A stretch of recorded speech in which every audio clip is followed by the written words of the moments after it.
Hello everyone, welcome back to the channel. और आज इस वीडियो में मैं एक्सप्लेन करने वाला हूँ एक नई थाई बिल सीरीज को, जिसका नाम है पे बैक द सीरीज। लेकिन वीडियो शुरू करने से पहले मैं आपसे रिक्वेस्ट करूंगा कि अगर आप मेरे चैनल पर नए हैं तो मेरे चैनल को सब्सक्राइब करना ना भूलें, ताकि आप ऐसी वीडियोस को एंजॉय कर पाएंगे। और अगर आपको ये वीडियो अच्छा लगता है तो इसे हाइप भी करना ना भूलें, ताकि ज़्यादा से ज़्यादा लोग इसे देख पाएंगे। तो आइए शुरू करते हैं इसके पहले एपिसोड का एक्सप्लेन। तो बैक द सीरीज के पहले एपिसोड की शुरुआत में हम देखते हैं कि हमें एक लड़के की आवाज़ सुनाई देती है, जो कि एक बैंकॉक शहर के एक बहुत ही बिल्डिंग को देखकर हमें कह रहा था कि ये कंपनी बहुत ही अच्छी सीरीज और मूवीज बनाती है और एक लीडिंग कंपनी है थाईलैंड की। तभी हम एक लड़के को देखते हैं जो कि वहाँ पर ऑडिशन देने के लिए आया था, और उसके सामने वाले जजेस भी उसे कह रहे थे कि अपना इंट्रोडक्शन कराओ कैमरा के सामने। और वो लड़का भी कहने लगता है कि मेरा नाम तिमिका है, लेकिन मुझे प्यार से सभी लोग सन बुलाते हैं। मैं 25 साल का हूँ। लेकिन तभी वो जज उसे रोक देता है। लेकिन तभी वो जज उसके चेहरे पर लगी चोट को रिकग्नाइज कर लेता है और उसे कहता है कि तुम अपने चेहरे का ख्याल क्यों नहीं रखते। आखिर चेहरा ही तो एक्टर की सबसे बड़ी इम्पोर्टेंट चीज़ होती है। तुम इसके लिए बने नहीं हो, तुम एक्टर नहीं बन सकते। लेकिन तभी वह जज कहने लगता है कि दूसरे लड़के को भेजो। लेकिन तभी वो लड़का सीरियस होकर उन सबको देखने लगता है और अचानक से कहने लगता है कि आपको किसने कहा कि मैं यहाँ पर एक्टर बनने के लिए आया हूँ। लेकिन तभी वो अपने पैंट से एक चाकू निकाल कर उन सब के सामने रख देता है जोर से, और उनको घूरते हुए देखने लगता है और कहता है कि मैं यहाँ पर रिवेंज लेने के लिए आया हूँ। और सभी उसे देखकर डर जाते हैं। लेकिन तभी हम देखते हैं कि उसके ऑडिशन को एक लड़का अंदर कमरे में बैठकर देख रहा था, और तभी वो लड़का भी कैमरे की तरफ देखने लगता है। और उसके बैकग्राउंड में हमें आवाज़ सुनाई देती है कि मेरे रिवेंज की शुरुआत अभी शुरू हो गई है। और उसका ऑडिशन देखने वाला लड़का भी स्माइल करता है। और आगे हम देखते हैं कि एक मिडल एज आदमी को बहुत से गुंडे पीट रहे थे, क्योंकि उन्होंने उसके पैसे वापस नहीं किए थे। लेकिन तभी उनके सामने ब्लॉन्ड हेयर का एक लड़का खड़ा था, जो कि लेकिन की तरफ वैसे ही देख रहा था जैसा वो ऑडिशन वाला लड़का देख रहा था उन सभी जजेस को। लेकिन तभी वो आदमी भी उनके सामने गिड़गिड़ा रहा था कि तुम मुझे मार भी दो, लेकिन मैं तुम्हारे पैसे नहीं बनने वाले, क्योंकि मेरे पास पैसे नहीं है। लेकिन तभी उस ब्लॉन्ड वाले लड़की की नज़र उसकी बेटी के ऊपर पड़ती है और वो उसे उठाकर उसके सामने लेकर आता है। लेकिन तभी वो आदमी भी उसकी बेटी के लिए गिड़ रहा था उसके सामने कि प्लीज़ मेरी बेटी को छोड़ दो। लेकिन तभी वो ब्लॉन्ड लड़का उसे कहने लगता है कि ये घर तो तुम्हारा है ना? तो इस घर के पेपर्स मुझे दे दो। लेकिन तभी वो आदमी भी चिल्लाने लगता है कि ये घर ही तो है मेरे पास आखिरी, अभी मैं क्या करूँगा इसके बाद। लेकिन तभी वो ब्लॉन्ड वाला लड़का भी उसके सामने चाकू रखते हुए कहने लगता है कि तुम्हें तुम्हारे बच्चे की ज़िंदगी इस घर से ज़्यादा प्यारी है क्या आदमी? और आगे हम देखते हैं कि उस बच्चे को लेकर थ्रेटन करने के बाद वो आदमी फाइनली उस ब्लॉन्ड लड़की को उसके घर के पेपर्स दे देता है। लेकिन तभी जाते हुए वो आदमी अंदर उनके ऊपर चिल्ला देता है कि तुम बहुत ही बुरे आदमी हो, तुम्हें तुम्हारा कर्म ज़रूर मिलेगा। और वो ब्लॉन्ड लड़का भी हंसने लगता है और कहने लगता है कि अगर ऐसी बात होती तो सारे बुरे लोग मर चुके होंगे अभी तक, ये सब कुछ बुलशिट है। और आगे हम देखते हैं कि रात को वो ब्लॉन्ड वाला लड़का ड्रिंक कर रहा था, लेकिन तभी उसके पास एक छोटा लड़का आ जाता है और वो भी उसे पीने के लिए ड्रिंक ऑफर करता है। लेकिन तभी उसे वो एक एनवेलप थमा देता है जिसमें बहुत सारे पैसे रखे हुए थे। और वो लड़का भी उसे कहने लगता है कि तुमने किसी का घर नहीं लूटा है ना? और वो ब्लॉन्ड वाला लड़का भी उसे कहने लगता है कि तुम्हें कैसी बातें कर रही हो, ये मेरे हार्डवर्क का पैसा है। लेकिन तभी वो लड़का उसकी सिगरेट को फिर से निकालते हुए उस लड़के से कहने लगता है कि तुम्हें तुम्हारे माँ की तबीयत के लिए अच्छे दवाइयों की ज़रूरत है, इसकी वजह से तुम्हें पैसे यूज़ करो, और भी ज़्यादा पैसे लगे तो मैं तुम्हें दे दूँगा बाद में। लेकिन तभी वहाँ पर एक आदमी आ जाता है और उस लड़के को मार देता है उसके सामने। और वो लड़का भी चौंक जाता है और उसे उसकी बात सुनाई देती है उस आदमी की, जिसने उसे कहा था कि तुम्हें तुम्हारे घर में ज़रूर मिल जाएगा। और आगे हम देखते हैं कि हमें उस कंपनी में वही लड़का सन देखने को मिलता है, जो कि वहाँ पर काम कर रहा था। लेकिन तभी वहाँ पर एक आदमी को धक्का मारकर बाहर निकाला जाता है, और एक लड़का उसे कह रहा था कि जब तुम्हें मिल जाए तभी वापस आना यहाँ पर। लेकिन तभी वो आदमी सन को देखने के बाद उसके ऊपर हंसने लगता है और कहने लगता है कि हम तो बस मजाक कर रहे हैं, क्योंकि अंदर ऐसी शूटिंग चल रही है। लेकिन तभी वो आदमी उस लड़की सन को देखने के बाद चौंक जाता है और उसे कहने लगता है कि क्या तुम यहाँ पर पहली बार काम कर रहे हो, क्योंकि मैंने तुम्हें पहले तो नहीं देखा यहाँ पर। लेकिन तभी आके वो आदमी उसे कहने लगता है कि तुम वैसे अच्छे दिखते हो, मैं यहाँ पर टैलेंट मैनेजर हूँ, तुम्हारे टैलेंट को पूरी तरीके से मैं रिकग्नाइज कर सकता हूँ। लेकिन तभी वो सब मेरे को देखकर सन भी कहने लगता है कि वो लड़का जो तुम्हारे ऊपर अभी चिल्ला रहा था वो बहुत ही अच्छा एक्टर है ना फ़ेमस। लेकिन तभी वो मैनेजर उसे कहने लगता है कि वो इतना फ़ेमस नहीं है, लेकिन वो सभी एक्टर्स में से एक है। लेकिन तभी वो आदमी सन को उसका कार्ड थमाकर वहाँ से चला जाता है। ये कहते हुए कि अगर तुम्हारा मन बदल जाए तो मुझे कॉल करो ज़रूर करना, मैं तुम्हारा करियर बना दूँगा। और आगे हम देखते हैं कि सन उसके काम की जगह पर आ जाता है जहाँ पर वो और भी पार्सल्स डिलीवर करने के लिए ले रहा था। लेकिन तभी उसका बॉस उसे रोकते हुए कहने लगता है कि तुमने पहले से ही 2 शिफ्ट करके रखे हुए हैं लड़के, जाओ अपने घर और रेस्ट करो। लेकिन तभी उसका बॉस उसे कहने लगता है कि तुम्हें घर जाकर रेस्ट करना चाहिए क्योंकि हम शाम को पार्टी करने वाले हैं, क्या तुम आओगे? और सन भी मान जाता है आने के लिए। लेकिन तभी जब सन वहाँ से जाने वाला था, उसका बॉस उसे कहने लगता है कि लड़की तुम इतना काम क्यों करते हो? तुम्हारे ऊपर कोई कर्ज़ा है क्या? लेकिन तभी उसकी बात सुनने के बाद सन भी कहने लगता है कि मेरे पास के बारे में तुम नहीं जानते, लेकिन मैं भी उन्हीं कलेक्टर में से एक था जो कि सबसे ऐसे ही पैसे वसूल किया करता था। और आगे हम देखते हैं कि कहानी फिर से 5 साल पीछे आ जाती है और वो ब्लॉन्ड वाला लड़का कोई और नहीं बल्कि सन ही था, जो कि एक बूढ़ी औरत से उसकी सोने की अंगूठी छीन कर वहाँ से चला जाता है क्योंकि उसने उसके पैसे नहीं दिए थे। और आगे हमारा इंट्रोडक्शन उसके बॉस के साथ होता है और उसे देखते हुए सन भी कह रहा था कि स्कूल से मुझे निकाल देने के बाद मैं इस आदमी से मिला। लेकिन तभी आगे हम देखते हैं कि वो औरत के साथ एक आर्गुमेंट कर रहा था जो उसकी अपील को रिजेक्ट कर देती है। लेकिन तभी जब वो वहाँ से जा रहा था, उसी औरत को गुंडे पीट रहे थे। लेकिन तभी आगे जब सन उसके टीचर की हेल्प करने के लिए उन गुंडों के साथ पिटाई करने लगता है, तभी उसका बॉस इम्प्रेस होने के बाद सन को बोलता है कि लड़की तुम मुझे अच्छी लगी, आज से तुम मेरे लिए काम करोगे। और आगे सन हमें ये बता रहा था कि यही है हमारा बॉस जिसके लिए मैं काम करता हूँ, जब से मुझे स्कूल से निकाल दिया गया है। लेकिन तभी आगे हम देखते हैं कि उसका दोस्त भी उसकी चोट को देखने के बाद उससे कहता है कि तुम पहले डॉक्टर के पास जाओ प्लीज़। लेकिन सन उसकी बिना बात माने वहाँ से चला जाता है। और आगे हम देखते हैं कि सन उसके रूम पर आ जाता है जहाँ पर उसका दोस्त उसका इंतज़ार कर रहा था। लेकिन तभी उसकी चोट देखने के बाद उसे कहने लगता है कि आखिर तुमने इस बार क्या किया? लेकिन तभी हम देखते हैं कि वो लड़का वही था जिससे सन मिल चुका था 5 साल बाद, यानी कि वही फ़ेमस एक्टर जिसके वो उस मैनेजर के साथ बातचीत कर रहा था। लेकिन तभी आगे हम देखते हैं कि सन उस लड़के के साथ फ्लर्टिंग करने की कोशिश कर रहा था, जिससे हमें पता चलता है कि वो दोनों एक साथ ही थे। लेकिन तभी उस लड़के को परेशान देखने के बाद सन भी उसे कहने लगता है कि आखिर तुम्हें हुआ क्या है? मुझे बताओ।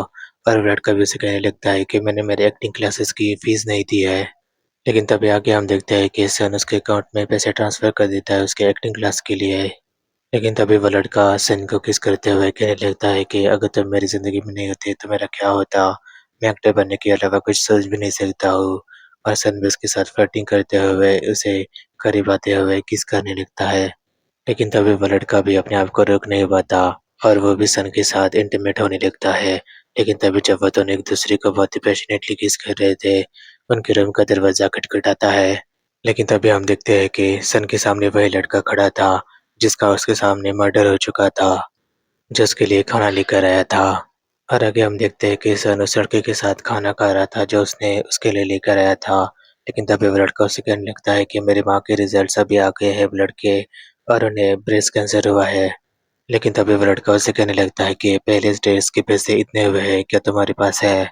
लेकिन तभी सन उसे करेक्ट करते हुए कहने लगता है कि मेरे पास तो पैसे नहीं है अभी। और वो लड़का भी डिसअपॉइंट हो जाता है। लेकिन तभी उसकी चिंता देखते हुए सन उसे कहने लगता है कि चिंता मत करो बच्चे, मैं तुम्हें जल्दी दे दूँगा। मुझे बस 2-3 दिन दे दो को। और आगे वो लड़का उसे कहने लगता है कि मैं नहीं जानता कि तुम घर क्यों नहीं आते, लेकिन मैं चाहता हूँ कि तुम मॉम को देखने के लिए घर पे आओ। और यही सब सोचते हुए सन उसके बॉयफ्रेंड के साथ सो रहा था। और आगे हम देखते हैं कि बहुत सारे पैसे कमाने के लिए सन उसके बॉस के बताए मुताबिक बहुत सारे लोगों से डेब्ट कलेक्ट करता है, जिनमें से वो आदमी भी शामिल था जिसका उसने घर हड़प लिया था स्टोरी की शुरुआत में, जिसके बाद उसके सामने ही उस लड़की का कत्ल हो चुका था। और उसे देखते हुए याद आया था कि कैसे उस आदमी ने उसे कहा था कि तुम्हारा कर्म तुम्हें ज़रूर मिलेगा। लेकिन तभी आगे हम देखते हैं कि डॉक्टर भी उससे यही कह रहे थे कि हमने हमारी बहुत ही कोशिश की, लेकिन हम उस लड़की को नहीं बचा पाए। और यही सब पास के बारे में सोचते हुए सन की नींद खुलती है 5 साल बाद, जहाँ पर वो उसी कमरे में रह रहा था अभी भी। और आगे हम देखते हैं कि सन पूरी तरीके से बदल चुका था, यानी कि वो जो 5 साल पहले था वो वैसा बिल्कुल भी नहीं था। अब से वो टाइम टू टाइम अपने काम पर जाया करता था, जो कि डिलीवरी का काम था। उसी ड्रीम एंटरटेनमेंट कंपनी में जहाँ पर उसका एक्स बॉयफ्रेंड काम कर रहा था। और आगे हम देखते हैं कि सन फिर से उसी कंपनी में जाता है, उस कंपनी के डायरेक्टर को उनका पार्सल देने के लिए। लेकिन तभी उस कंपनी के डायरेक्टर ने उसके मैनेजर को सन के पास भेजा हुआ था उसका पार्सल कलेक्ट करने के लिए। जिसके बाद आगे हम देखते हैं कि वो पार्सल कलेक्ट करने के बाद उसका मैनेजर उसके रूम में आकर उसे उसका पार्सल दे देता है। लेकिन तभी हम देखते हैं कि उस पार्सल में एक एनवेलप था, यानी कि उसी कराटे नाइट का, जहाँ पर सन भी उसके बॉस के साथ जाने वाला था। लेकिन तभी वो उस एनवेलप को देखते हुए याद करने लगता है कि कैसे जब उसे बहुत सारे गुंडों ने पकड़ लिया था, तभी उसी कराटे रैबिट ने उसे बचाया था, जिसके बाद वो उसके साथ इंटीमेट भी हो चुका था। और आगे हम देखते हैं कि डिलीवरी करने के बाद सन फिर से उसके ऑफिस में आ जाता है, जहाँ पर उसका बॉस उसे कह रहा था कि क्या तुम उस डायरेक्टर से मिले आज। लेकिन सन उसे कहता है कि नहीं, उसने किसी को भेजा था पार्सल कलेक्ट करने के लिए। और उसका बॉस भी उसे कहने लगता है कि वो आदमी बहुत ही ज़्यादा अजीब है, कभी भी सामने नहीं आता, इन 5 सालों में तो मैंने उसे एक बार भी नहीं देखा। लेकिन तभी सन की नज़र उसके एक्स बॉयफ्रेंड के ऊपर पड़ती है, जो कि एक एक्टर के साथ सिगरेट पीते हुए बातचीत कर रहा था डायरेक्टर के बारे में। लेकिन तभी आगे वो लड़का सन के बारे में ही बातचीत करने लगता है उसके कलीग के साथ कि मैं एक बार बहुत ही ज़्यादा एक इडियट लड़के को डेट किया करता था, और उसकी बातें भी सन सुन रहा था। लेकिन तभी वो लड़का और भी ज़्यादा बताने लगता है सन के बारे में उसके कलीग को कि वो लड़का बहुत ही ज़्यादा पागल भी था, और उससे मिलने के लिए एक आदमी आया था, जहाँ पर मैं अकेला ही था हमारे रूम में। लेकिन वो नाइफ लेकर आया था और उसने मुझ पर हमला कर दिया। लेकिन तभी आके वो लड़का ये भी बताने लगता है कि उस आदमी को मैंने बताया कि वो उसके भाई के साथ बाहर चला गया है। लेकिन तभी वो लड़का और भी बताने लगता है कि मैंने उस आदमी को कहा था कि उसके भाई को चोट पहुँचाए, ताकि वो सही सलामत उसके पैसे उससे ले सकता है। और ये बात सुनने के बाद सन को भी धक्का लगता है, क्योंकि ये कभी भी उसने इमेजिन नहीं किया था कि उसका बॉयफ्रेंड ऐसा निकलेगा। लेकिन तभी उसका कलीग उसे कहने लगता है कि आखिर उसके भाई के साथ क्या हुआ फिर। और सन का बॉयफ्रेंड भी उसे कहने लगता है कि मुझे पता नहीं, लेकिन शायद वो मर चुका है। लेकिन तभी उसका एक्स बॉयफ्रेंड फिर से उसे स्टूपिड बोलता रहता है। और ये सब सुनने के बाद सन को भी पैनिक अटैक आना शुरू हो गया था। और वही सब सोचते हुए सन फिर से उसके पास के बारे में सोचने लगता है कि कैसे उसके भाई की मौत के बाद उसने पुलिस स्टेशन से उसकी बोलिंग्स को कलेक्ट किया था, और वो उसकी पुरानी घर चला गया था, जो कि पुराना घर पूरा उसका खाली था। और उसे भाई के कपड़े को देखते हुए वो ये बात रियलाइज़ करता है कि उसके भाई का फ़ोन भी बज रहा था बार-बार, जिसे उठाने के बाद उसे पता चलता है कि उसकी माँ की तबीयत बिल्कुल भी अच्छी नहीं है, और उन्हें देखने के लिए वो अस्पताल आ जाता है। लेकिन तभी वो डॉक्टर भी उसे देखकर कहने लगती है कि क्या यहाँ पर स्काई नहीं आने वाला। और सन भी उसे कहने लगता है कि आपको जो भी बात करनी है आप मुझसे कर सकती है। लेकिन तभी आगे हम देखते हैं कि जब वो उसकी माँ की मेडिसिन के बारे में उसके डॉक्टर से बातचीत कर रहा था, तभी वहाँ पर उसे मैसेज आ जाता है, और उसे देखने के बाद वो शॉक होता है। और वो डॉक्टर से बोलकर वहाँ से चला जाता है कि वो उसकी माँ के लिए नई दवाइयों के लिए पैसा इकट्ठा करने के लिए जा रहा है। लेकिन तभी वो किसी के साथ फ़ोन पर कर बातचीत करने की कोशिश कर रहा था कि आखिर तुम्हारा मतलब क्या है कि कस्टमर के अकाउंट के ऊपर किसी और का भी कंट्रोल है, ऐसा कैसे हो सकता है? और वो दौड़ते हुए उसके घर जाने लगता है। लेकिन तभी वो अंदर आने के बाद चौंक जाता है, क्योंकि वहाँ पर उसका बॉयफ्रेंड नहीं था। लेकिन तभी वो उसके बॉयफ्रेंड का नाम लेकर, यानी कि बैंक बैंक लेकर चिल्लाता रहता है। लेकिन तभी वो पैनिकिंग में आकर बार-बार उससे कॉल भी कर रहा था। लेकिन तभी उसका बॉयफ्रेंड बैंक उसका कॉल उठा नहीं रहा था, जिसकी वजह से वो पूरी तरीके से इमोशनल ब्रेकडाउन हो जाता है, क्योंकि उसका बॉयफ्रेंड उसे छोड़ कर चला गया था। लेकिन तभी उसे फिर से अस्पताल से कॉल आता है कि आप कब अस्पताल आ रहे हैं, आपकी माँ के ट्रीटमेंट के इलाज के पैसे देने के लिए। और आगे हम देखते हैं कि सन उसके बॉस के सामने खड़ा था, और उनसे कह रहा था कि आप मुझे जो भी करने के लिए बोलेंगे मैं करूँगा, प्लीज़ मुझे पैसे दे दीजिए। लेकिन तभी उसका बॉस उसके करीब आते हुए उसे कहने लगता है कि तुम्हें पता है ना कि अगर तुमने मेरे पास मुझे मेरे पैसे वापस नहीं किए तो तुम्हारे साथ क्या हो सकता है। लेकिन तभी आगे हम देखते हैं कि सन उसकी माँ के साथ बैठा हुआ था, और वह उसके कर्मा के बारे में ही सोच रहा था कि कैसे उसका बॉयफ्रेंड बैंक उसके सारे पैसे लेकर भाग गया, और उसने जो लोगों को तंग किया था कलेक्ट डेबिट करते हुए, उसका कर्मा उसे मिल चुका है। जिसके बाद सन को एक और झटका लगता है, क्योंकि उसकी माँ की तबीयत इम्प्रूव नहीं हो रही थी, और डॉक्टर ने उसे कहा था कि उसकी माँ के पास अभी ज़्यादा समय नहीं बचा है। जिसके बाद उसके सामने ही उसकी माँ की मौत हो जाती है। और यही सब सोचते हुए सन उसके बॉयफ्रेंड की बातें सुन रहा था, जो कि उसे अभी पता चली थी कि इन सब में उसके बॉयफ्रेंड का ही हाथ था।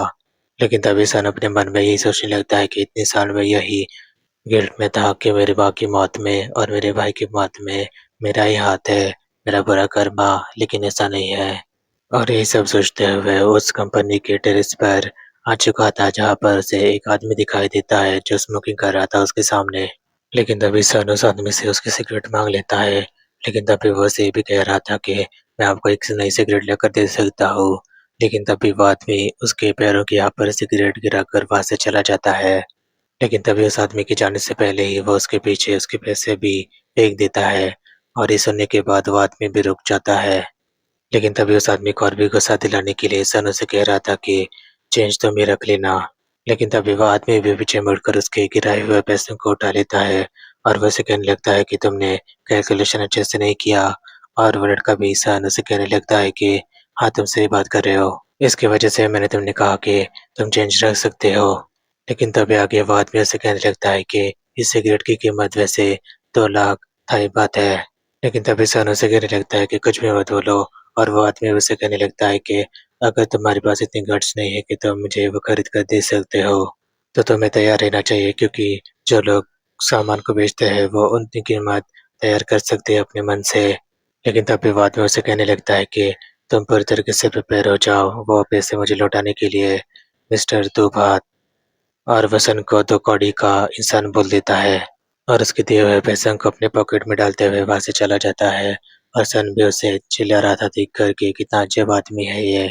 और आगे हम देखते हैं कि सन उसके बारे में सोचते हुए जा रहा था कि मेरी ज़िंदगी अभी कैसी हो गई है। मैं पहले पूरी तरीके से ठीक था, लेकिन अभी वो चीज़ें मैं नहीं कर रहा हूँ। लेकिन तभी वो घर जाते हुए उसकी नज़र उसके बॉयफ्रेंड के पोस्टर के ऊपर पड़ती है, और वो फिर से उसके बारे में सोचने लगता है कि कैसे मैं पूरी तरीके से चेंज हो गया अपनी ज़िंदगी में। लेकिन तभी आगे उस कार्ड को देखते हुए जो उस कंपनी के मैनेजर ने उसे दिया हुआ था, वो कहने लगता है कि मैं रिवेंज के बारे में नहीं सोचा था, लेकिन मैं अभी मुझे रिवेंज चाहिए अपना। लेकिन तभी वो फिर से उसके बॉयफ्रेंड के ऊपर देखते हुए कहने लगता है फ़ोन करके उस मैनेजर से कि मैंने अपना मन बदल लिया है, अब मैं एक्टर बनना चाहता हूँ। और वो फिर से उसके बॉयफ्रेंड के पोस्टर को घूरने लगता है। और तभी पे बैक द सीरीज़ का पहला एपिसोड वहीं पर खत्म हो जाता है। आई होप आपको पहला एपिसोड अच्छा लगा होगा। आपको एपिसोड कैसा लगा मुझे कमेंट सेक्शन में ज़रूर बताएँ। और अगर आपको ये वीडियो अच्छा लगा हो तो इसे हाइप करना ना भूलें।